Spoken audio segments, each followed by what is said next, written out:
for which it stands, one nation, under God, indivisible, with liberty and justice for all.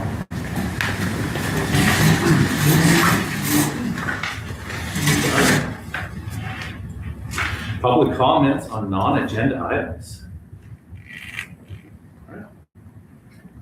Approval of last meeting's minutes. You want to make a motion? I motion to approve the minutes of the last meeting. I'll second.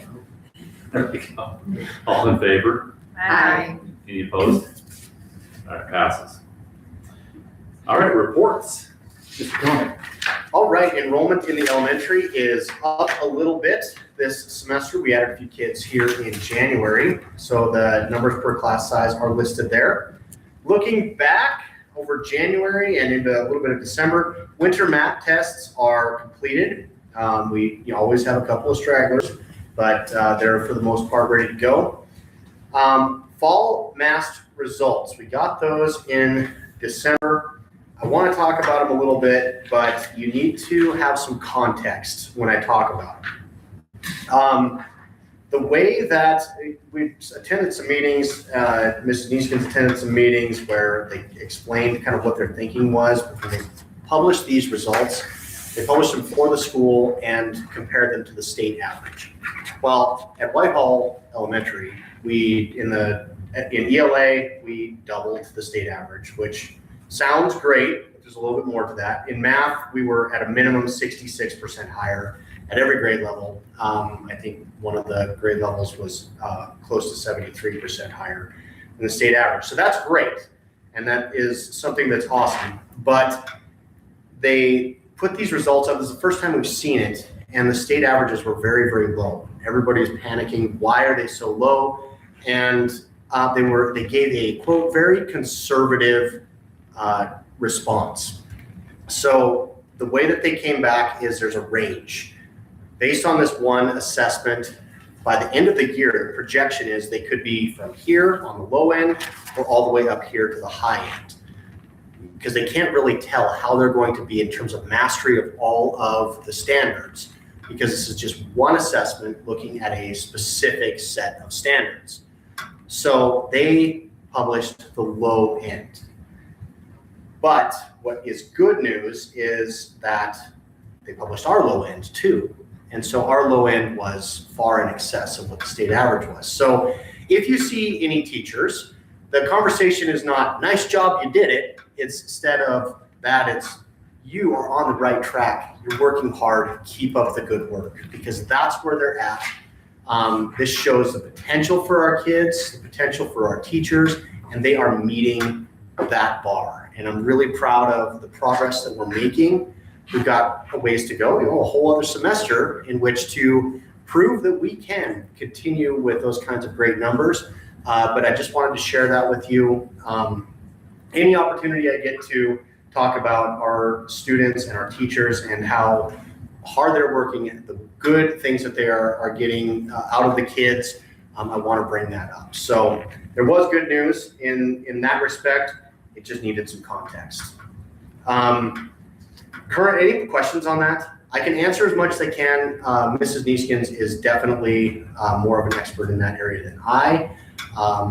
I've watched the same meetings as she did, but I think I got a pretty good representation, didn't I? It's an interim assessment. So Yes.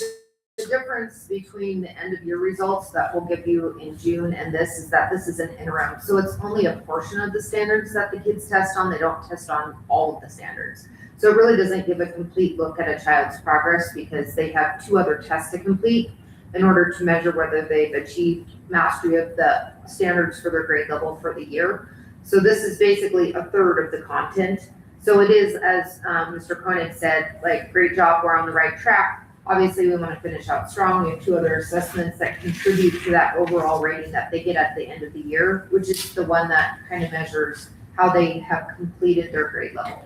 But as Mr. Koenig stated, if we're on track to be double the state or even 2/3, again, greater than the state average, that's great news because that means our kids are achieving at a higher rate and a faster pace than other schools. So, yeah.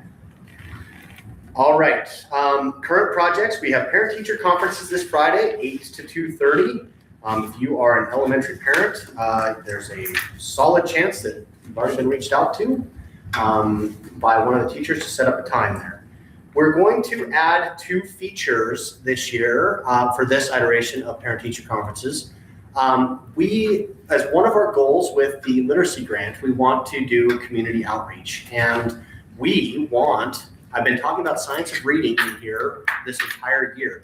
We want to have parents have the opportunity to see, what does this look like? What is this newfangled way of teaching reading?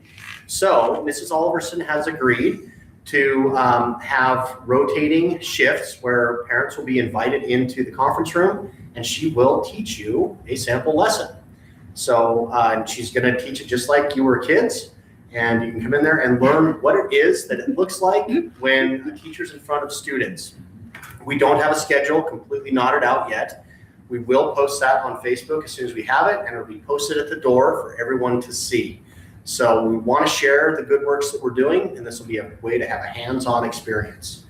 I also will be sitting in the foyer to answer any masked questions. We want all parents to be able to access their son or daughter's masked scores on Infinite Campus, and I'll be walking you through how to do that. So it'll be more than just conferences.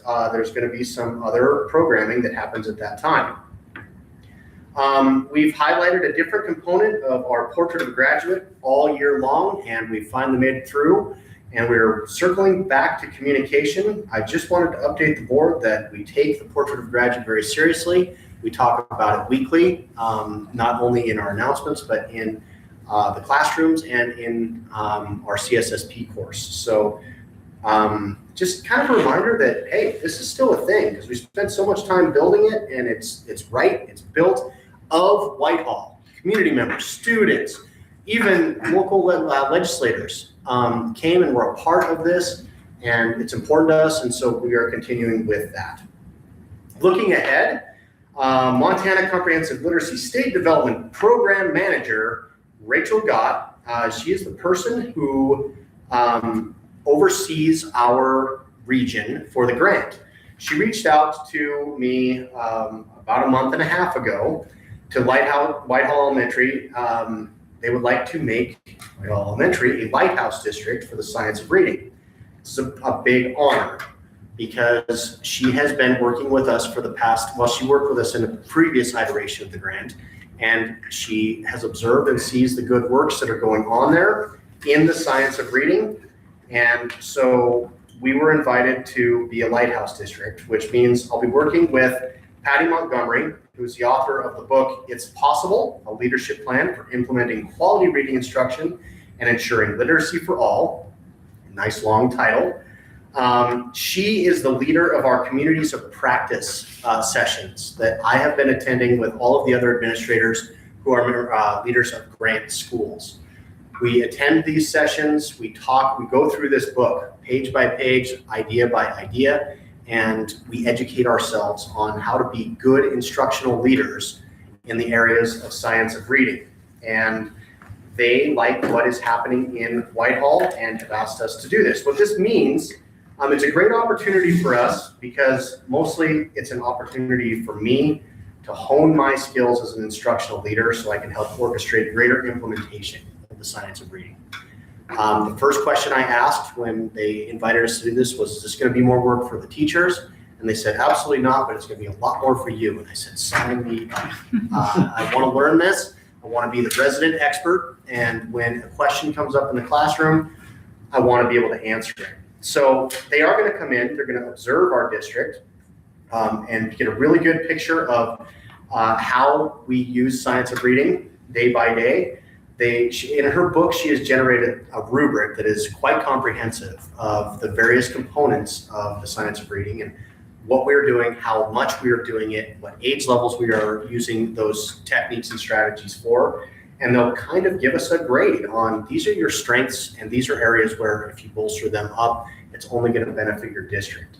So everything is going to run through me. And I think down the road, if we do well, then we could be one of those districts that other schools will say, hey, go down to Whitehall and see what they're doing. If you're wanting to transfer to science of reading, they'll show you the way. And so enormous kudos to the team. They embraced this a long time ago.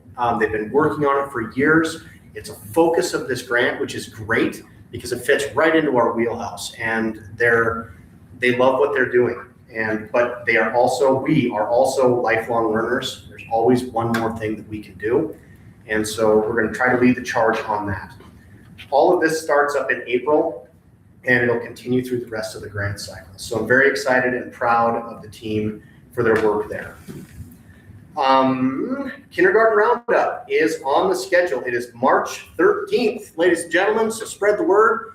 I did a Facebook blast yesterday. Mr. Anderson printed out a ton of huge posters. You will see them around town.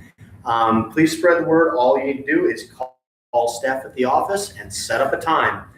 This is for our incoming class of 2039 kindergartners for next year.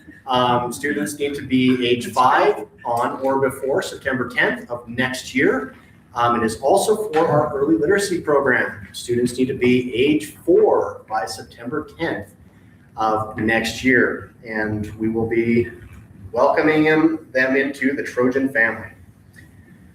And finally, Whitehall Elementary wishes the wrestlers good luck at divisionals next week and state the week after. And basketball, good luck at district the week after that. And at our next board meeting, I look forward to wishing both basketball teams good luck at divisional and state. Any questions? Sorry, I was a little long today. I apologize for that. Well, thank you. Principal Slater. All right, thank you. Been a very busy month. Just speaking with one of my teachers today and thinking of a new bumper sticker and welcome to Whitehall Schools where cool things happen. We just hit semester. We had semester change, which is a hectic time for sure. I don't have my handouts today, and I had a personal matter, so forgive me for my minor phone use, one model bad phone use. But it's easy to go through and the most important things. I want to spotlight an academic spotlight from semester. Mr. Lewis collaborated with Mr. Leary, and for their semester projects, they did a variety of things: video essays, podcasts. The testimony to how engaging it was, the quote from Mr. Lewis was, "I watched our entire school turn into the learning environment." They were going into Mr. Anderson's room with a green screen. They were going into Mr. Leary's room using the podcast equipment. They were presenting. They were pulling kids from other classes to work in English. That does not happen. That doesn't happen. I can tell you that semester we had more kids even not getting out, but wanting to stay in and join our high school English classes. So I want to give an academic spotlight out to those guys for their collaboration, for the engagement, high level learning going on there. One thing we have been working with Rail Northwest to push the envelope and see what are some cool things we can do. Some of the stuff that we're doing, I recently got back from our principals conference, which is held in Bozeman, our annual Montana Principals Conference. Probably one of the best, heavy bias because I helped set it up this year, but one of the best I've been to. And they crushed it. I went to some AI seminars, a lot of the proactive measures taken by Whitehall School District, people asking me what we're doing. That's incredible. So that's a good testament to our leadership team here in Whitehall. Reflects very well on the board, the leadership of Ms. Neeskins. Across the board, I said in some AI things and watching the speed of things change.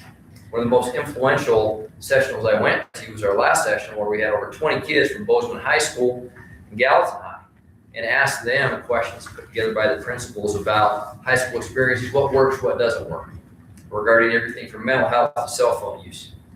It was great listening to the kids, and I'm very proud to be the principal here in Whitehall and the work that we're doing.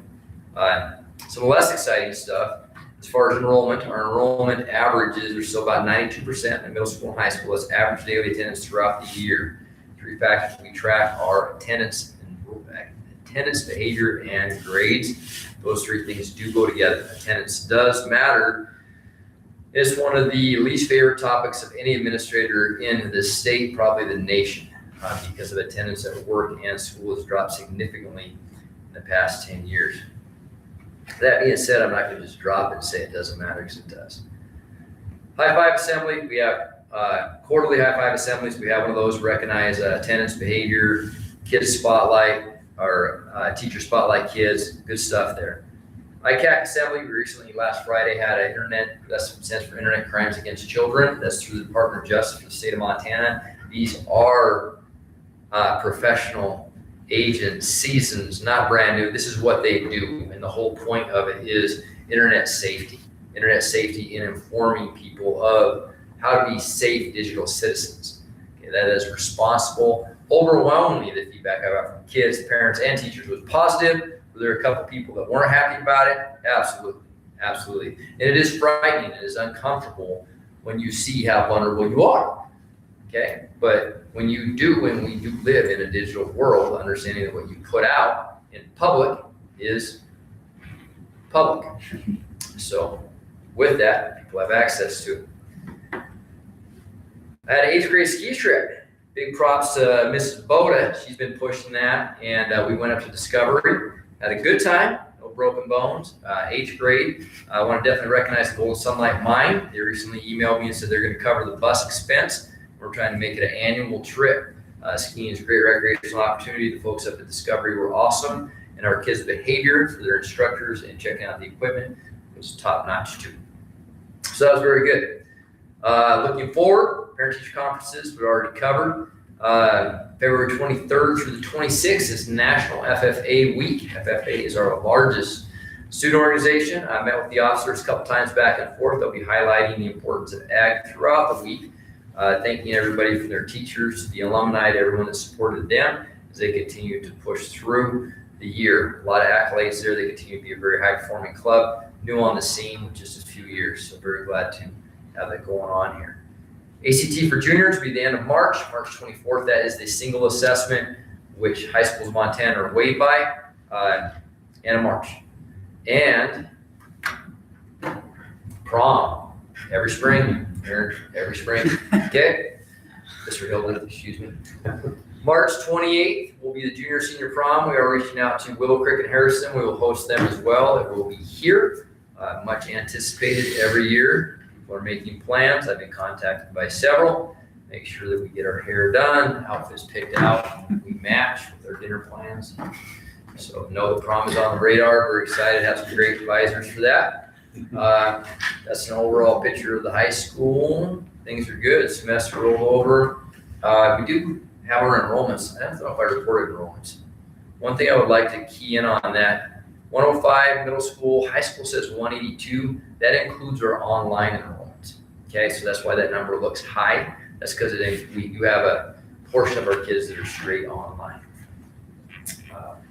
Thank you very much. Any questions? Thank you. Mrs. Neeskens? All right, I'd like to start by recognizing our school counselors. This is National School Counseling Week. So we have Mr. Norbeck, who's in the 612, and Mrs. Alverson, who's in the elementary, and they do a fantastic job of supporting our kids, our teachers, our principals, in a variety of ways, academically, social, emotionally, and also particularly at the high school level with post-secondary planning. So definitely valued members of our team, and happy School Counselor Week to them. We appreciate them. Earlier this year, sometime this spring, I gave you several legislative updates, and in one of those I spoke about a bill that had passed the legislature, which required background checks for any volunteers or any people coming in contact with our students. And so this included like our PTSA members, Booster Club, any people attending field trips, et cetera, volunteers. And this has never been really the case before in schools, though for our volunteer coaching positions, we always did background checks for those, but never for chaperones on field trips and so on and so forth. But the new law did require that. So just to give you an update on where that has put us, we've done 32 volunteer background checks this year. It's cost us around $800 because they're $25 a piece, so not an overwhelming amount of money, but it does help assure that whoever is supervising children We do know that they are, they don't have a background of interest to us. So that is good. It's been a good thing, and we certainly are very happy for our on-site fingerprint machine. You may remember we got that like 2 or 3 years ago. Before that, we had to send people up to the county to the sheriff's department to do their fingerprints, and I think they were only open like one afternoon a week or something. Anyhow, it's been great having the on-site machine. Alyssa is an expert now at taking fingerprints, and we get our results back in 3 to 4 days. It used to take weeks. So happy about that. And it's working out. We also are about to embark on work on the calendar for next year. It's one of those years where there's not a lot of like options, but if you do want to give any input onto the calendar for next year, please email me if you have thoughts, like we should only have a 3-day winter break or whatever.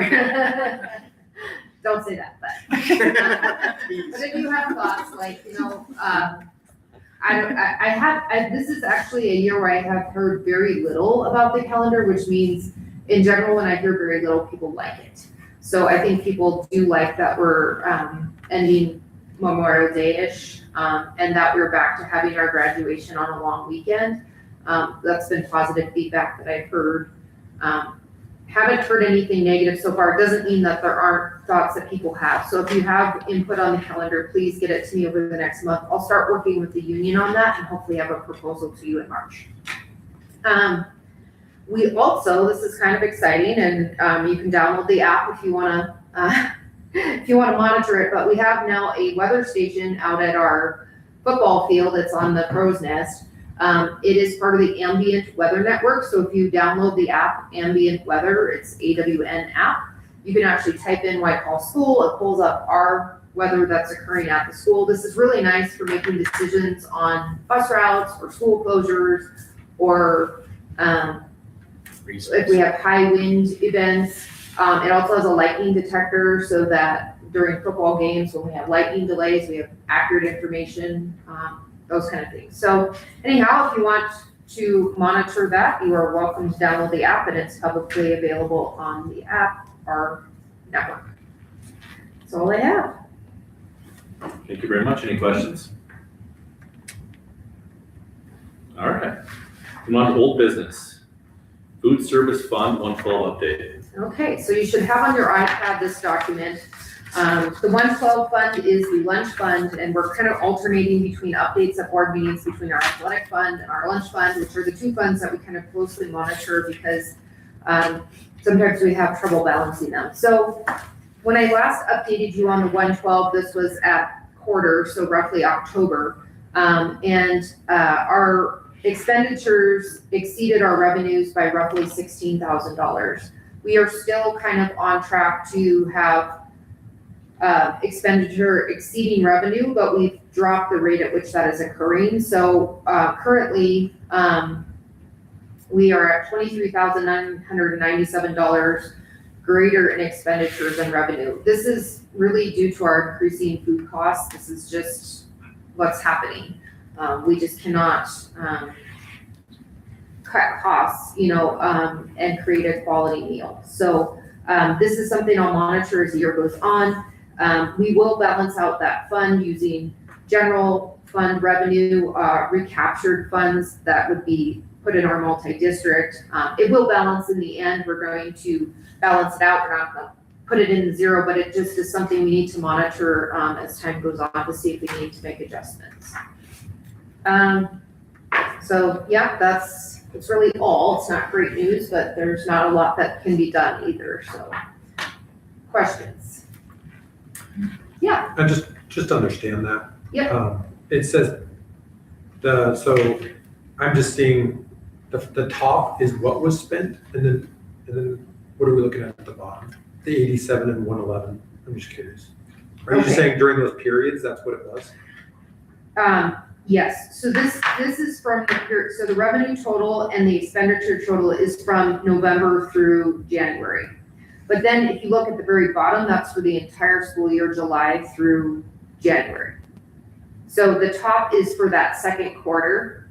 Okay. And then the bottom is for the entire year. So that 23,000 number is for the entire year from July 1 till now, till end of January.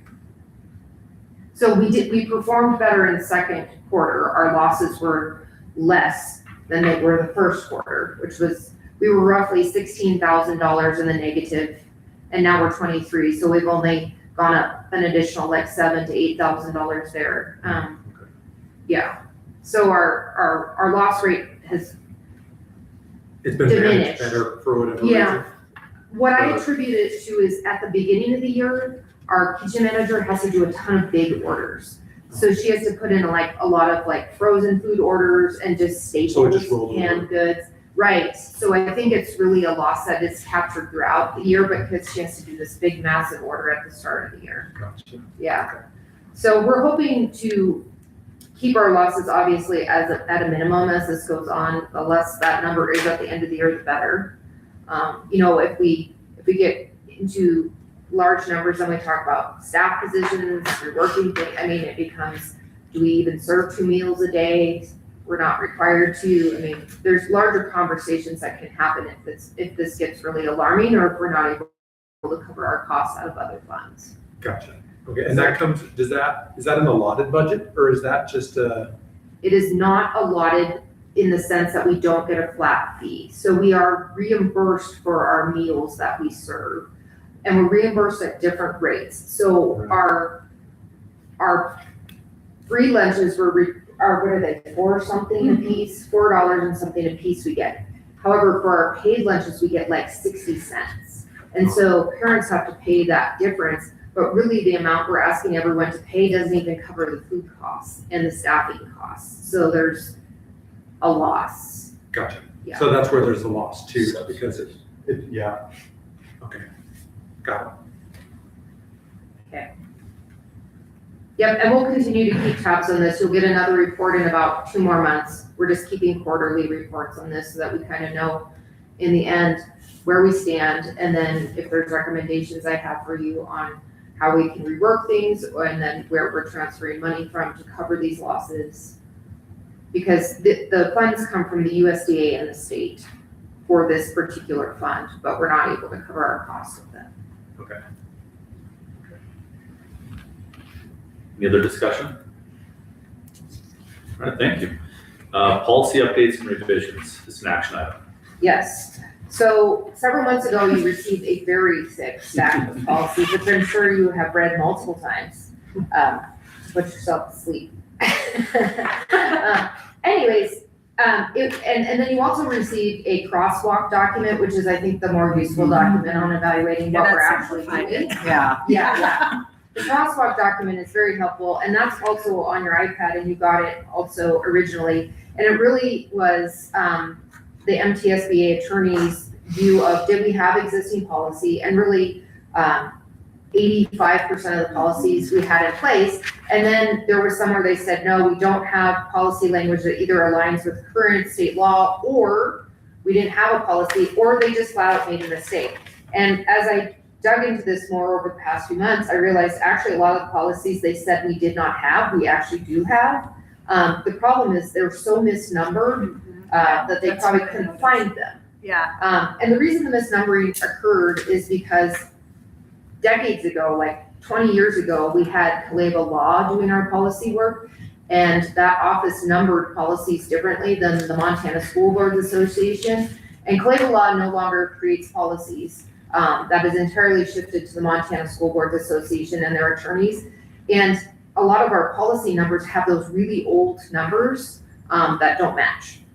So really, I think it was more like 95% of these policies we actually had, they just couldn't match up the numbers Right. properly. So really what we are approving tonight is renumbering our existing policies and then adding those additional 5% of policies that we did not have, which again are few and far between. So I would recommend following the advice of the MTSBA attorneys on this. I think the recommendations are good. And as you've read through the contract language, you can certainly change, the policy language, we can certainly change anything that we wish to, but just a reminder, most of the policies are just a distillation of state law. So a state law exists in the books that says X, Y, and Z, or a federal law exists that says that. And really our policies are just matching those things at a local level. So we don't want to deviate too far and break law. So it would require discussion if we wanted to amend anything. So my current recommendation is to adopt as recommended by the MTSBA. Thank you. Any discussion? So I move to adopt the policies and procedures as recommended by the Montana School Board Association. Second. All in favor? Aye. Any opposed? Motion passes. All right, we will, Oh, go ahead. I'll cover this one. Jason is experiencing a family emergency. Unfortunately, there was a family member in surgery, so I think he's having to do something for that. So I'd be happy to cover this next item. Okay. Grab that for me.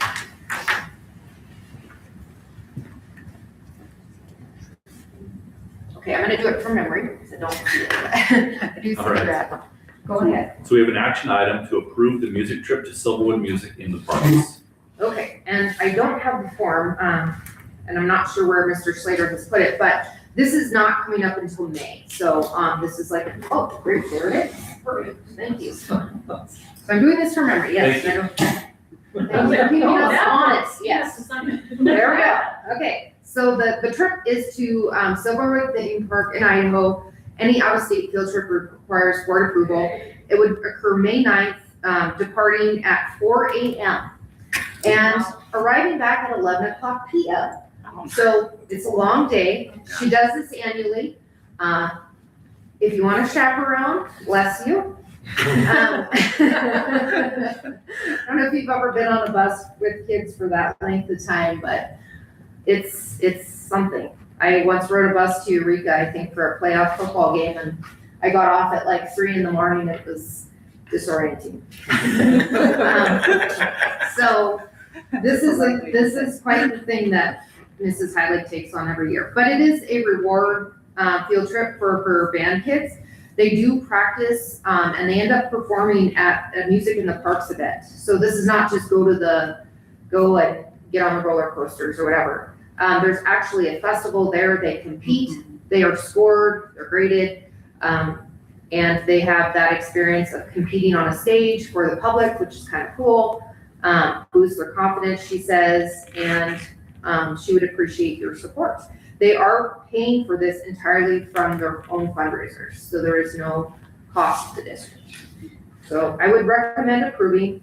It is for middle school kids, so Just middle school. just middle school, 6-8. How many kids?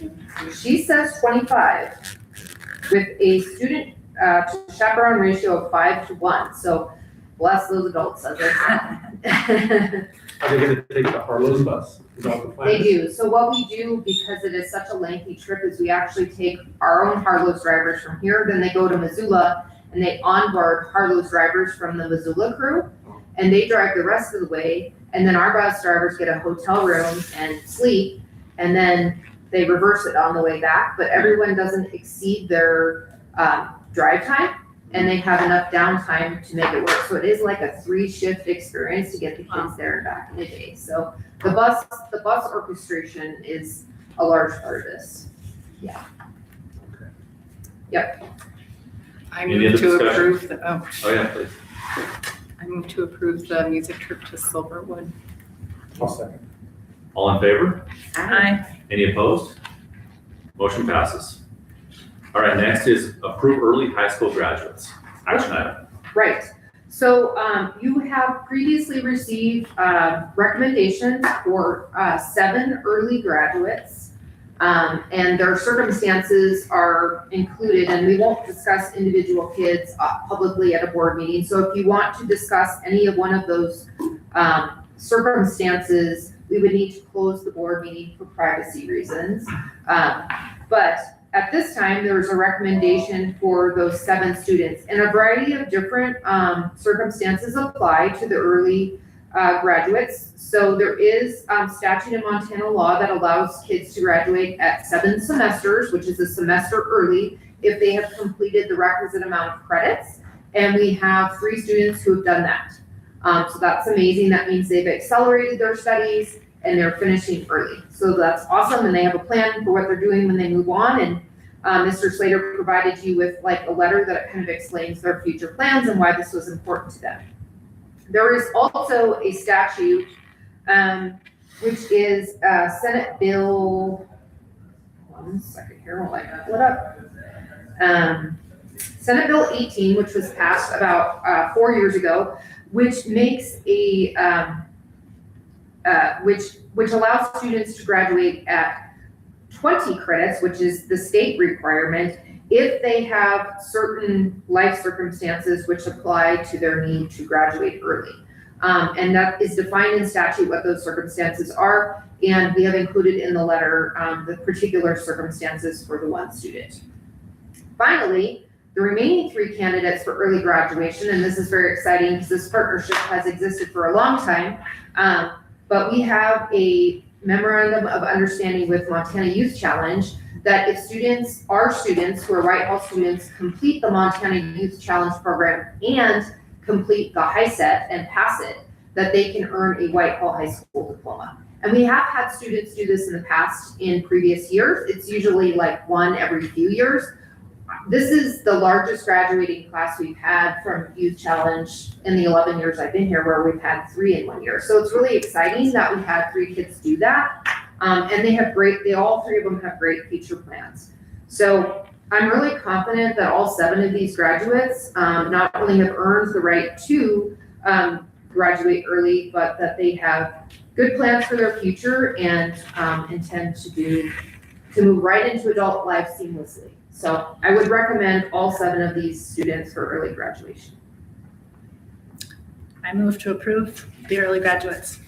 I'll second. Any opposed or all in favor?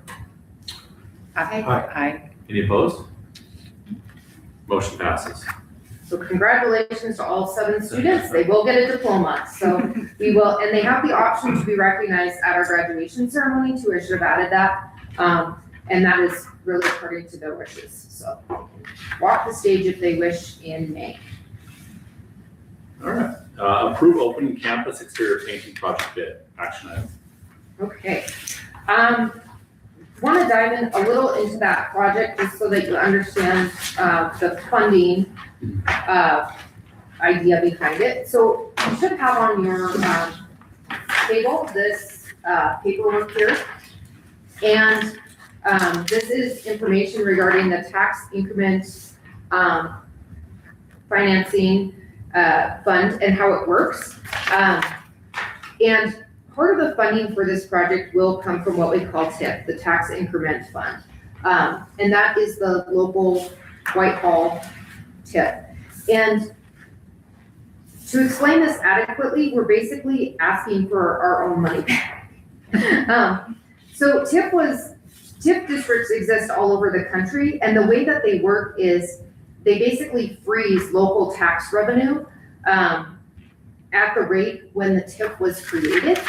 And then any increment, any amount above the tax revenue at the time of its inception goes into the TIF fund.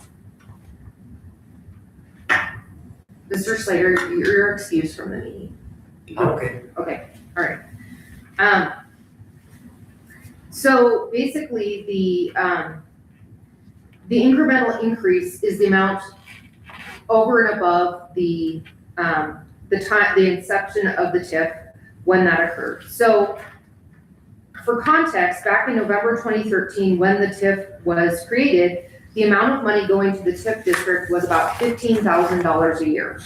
However, as the property values have increased and the taxable valuation of the district has increased, now the amount going to the TIF fund that would otherwise come to the school district is $141,600 this year. So that is revenue that would otherwise come to our school district as direct tax revenue. Instead, it's going into the TIF district for community improvements.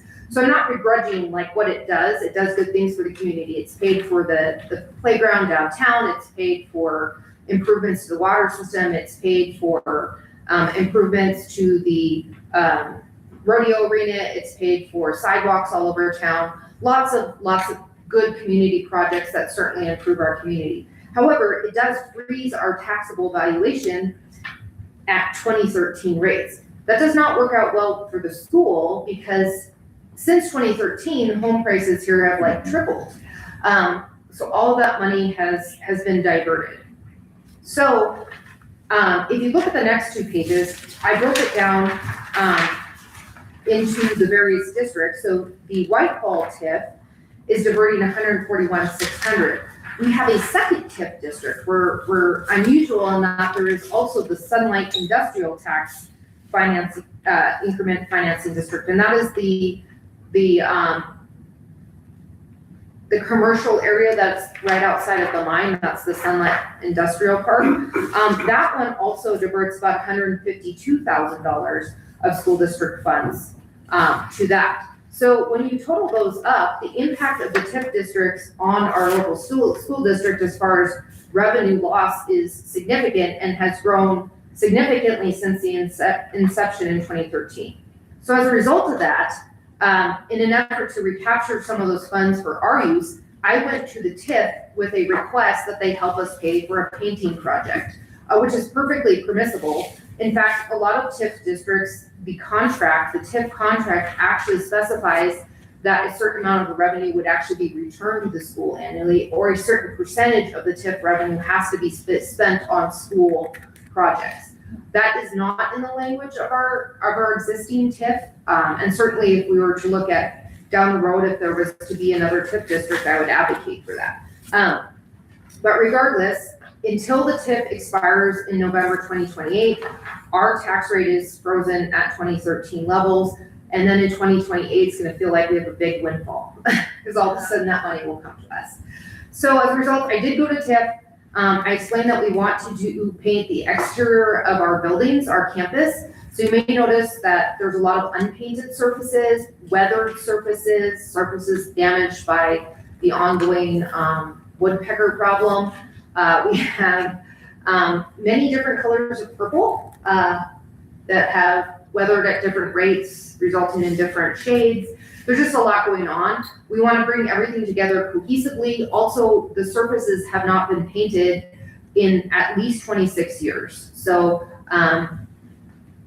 that we don't know exactly when they were painted, but that's just the last time that the school was built. So we assume it was somewhere in that area. So anyways, it's time, it needs to get done. So really what this would involve is painting all of the exterior surfaces that require paint. So this is the stucco of the middle school. We're also talking about including in the bid the facade, which is like the gables that are constantly getting damaged by the birds. We need some sort of other surface there that is perhaps metal or some sort of harder surface that is less difficult for the birds to damage, not the stucco surface that we currently have. We would be painting all of the fascia, trim, etc. So what I would like to request from you tonight is to approve you opening the bidding process. This does not commit us to doing this project. It just, we I think can all agree that this will cost more than $80,000. So anything that is over $80,000 has to go out to public bid.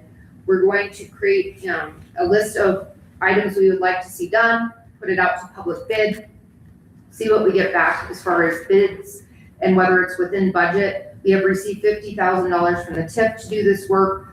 We would pair that with existing building reserve fund and potentially recaptured funds for multi-district from the end of the year to hopefully put this together as a summer project. But if it ends up being astronomical and out of our reach, it's a no harm, no foul thing. We don't certainly have to accept any bid if we are not able to finance it. So what this would do is allow me to open up the bid. We'll follow all of the bidding law and procedures of advertising and timeframes. And then I would be coming back to you in approximately April with what the bids look like and a recommendation to either proceed or not. Any questions on that? And these are the funds that would be used for that project? So we would be using the TIP fund, the $50,000 they would grant us, and then also we have what's called the building reserve fund, which we receive about $80,000 a year in building reserve funds. That is like a state flat fund that basically they give all schools. And then also any recaptured funds, depending upon how, Scott and I don't really have a great idea on how much this is going to cost. We're gonna need to get some bids and some contractors in here to give us an idea of what we're looking at.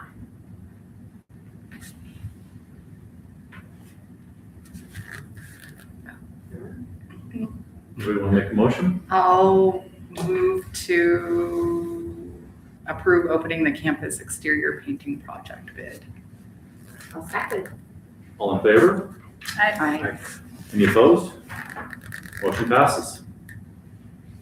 All right, next is call for election and discuss procedures. Action item. Turn it over to Alyssa as the board clerk. Okay, so for this year's school board election, there are 2 open seats in the elementary district, 4 and 47, and 1 open seat in the high school district 2, which is Cardwell. And all 3 seats would serve the term 2026 through 2029. So if you reside in one of these districts and are a registered voter interested in serving on the board, you need to complete a declaration of intent and oath of candidacy, which I have available. I am also a notary. It has to be notarized. So if you would like it, I can email it to you. You can come fill it out in my office. I'm in the office Monday through Thursday, 7 to 5. And the deadline to be placed on the ballot, if an election is required, is February 9th. So it's a quick turnaround. And then the deadline for the write-in is March 2nd. So please reach out to me if you have any questions. You can call the district office, or if you want to fill out a declaration of intent, just let me know. I can email it. I can also notarize it. And the election is May 5th. If an election is needed. Is there a motion to be had there?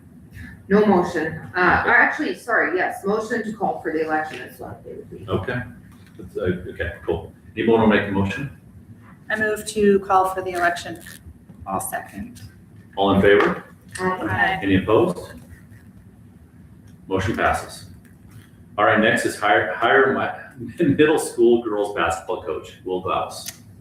All right, so this is already in progress because the season has started. And so fair warning on that, you would be firing him if you didn't. So, because we didn't have a January meeting, it was a little out of sync. He did do his background check, however, he has passed all of our hiring procedures, but Will Glaus has been working with actually a group of elementary students for a number of years, opening up the gym for open gyms for those younger kids, which we really appreciate, boys and girls alike. He's been doing that in the evenings and on the weekends for several years now. So when we had the vacancy, so Kerry Sacred has remained. He is still middle school girls basketball coach, and we needed someone to accompany him. It did seem like Will would be a great fit because he's already kind of doing that in a volunteer capacity. So reached out to him, he was interested, and he has taken that on, and we certainly appreciate it. So would definitely recommend that you make it official, I should say. I move to hire Will Glaus as the middle school girls basketball coach. I'll second. All in favor? Aye. Any opposed? Motion passes. All right, next is hire elementary paraprofessional Jay Johnson. Yes, so we had a vacancy on our elementary para staff, and Jay applied. He is a fairly recent Whitehall graduated I think 2 years ago, maybe 3, from our high school. And it's been really exciting to see him prepare for the para role and then step into it. He has just started and is doing a fantastic job. We always are, cautious when we hire our younger staff, because they're closer in age to the students. However, the age gap between a 6-year-old and a 20-something-year-old really seems very enormous when you're young. So He is doing a great job. He is very mature and ready for this position, and I would recommend his hire. I motion to hire the elementary paraprofessional Jay Johnson. Second? All in favor? Aye. Any opposed? Motion passes. All right, approved substitute teacher list. All right, we have an addition to the list this month, I believe it's just the one, right? Yep. So we are also recommending a recent Whitehall High School graduate for this position, and that's Ali Scafani. She is in a position right now where this makes sense for her to do some subbing for us, and we're excited to have her. I think she'll do an excellent job. It's always exciting when we have former students returning. We've had a number of those this year. We had Willis Pullman. He helped us out for a number of months. And then we also have Andy Engler, who's a current sub. These are all former students. And so that's pretty awesome when you have former students who want to come back and work at the school. So really enjoying the fact that I'm getting to recommend two former students tonight. So highly recommend Allie. I move to approve the sub list. I say. All in favor? Aye. Any opposed? Motion passes. All right, approved claims and accounts. And I think we have to do high school. Elementary. So we'll start high school. I move to approve the high school claims and accounts. I'll second. All in favor? Aye. Any opposed? Motion passes. Approved claims and accounts for elementary. I move to approve the claims and accounts for the elementary. I'll second. All in favor? Aye. Any opposed? Motion passes. Anybody want to move to adjourn? I so move. I'll second. Ready to use the gavel?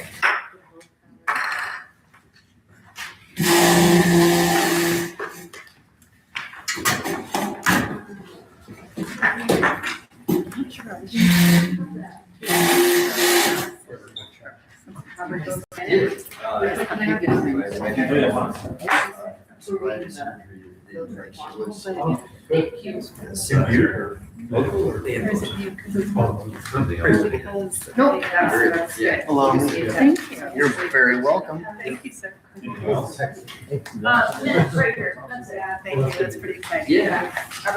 The minutes from up here. I don't know, does that matter? I don't know. Hey, Hannah, I did the motion for the Silverwood trip, but it's middle schoolers. Does that matter?